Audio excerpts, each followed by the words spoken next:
राम राम जी। मैं किसान की बेटी पायल आज आपको बताऊंगी एमएसपी क्या है। स्वामीनाथन रिपोर्ट के तहत एमएसपी क्या है? यह वह दर है जिस पर किसानों से फसल खरीदी जाती है।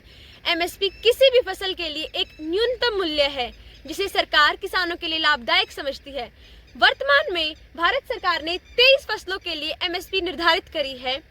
अब बात कर लेते हैं स्वामीनाथन रिपोर्ट की।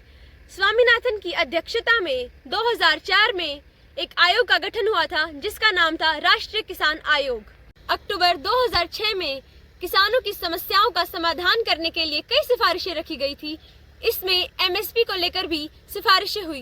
एमएसपी को लेकर स्वामीनाथन आयोग ने उनकी फसलों का मूल्य 50% अधिक करने की सिफारिश की थी।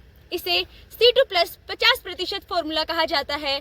आयोग की रिपोर्ट के मुताबिक फसलों की कीमत 3 भागों में बांटी गई थी। Number 1 A2, number 2 A2 plus FL, number 3 C2 plus 50%। A2 plus FL और C2 प्लस 50% आखिर है क्या?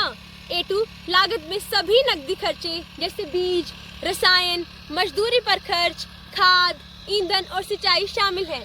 A2 प्लस FL में फसल पैदा करने में परिवार के सदस्यों की मेहनत भी जोड़ी गई है। C2 प्लस 50% में व्यापक लागत शामिल है जिसमें जमीन का किराया, खेती से संबंधित दूसरी चीजें और उन पर लगने वाली पूंजी पर ब्याज भी शामिल है। ने C2 की लागत में ही 50% और जोड़कर फसल पर एमएसपी तय करने की सिफारिश की थी। अब मैं उम्मीद करती हूँ कि आपको समझ आ ही गया होगा कि एमएसपी आखिर है क्या।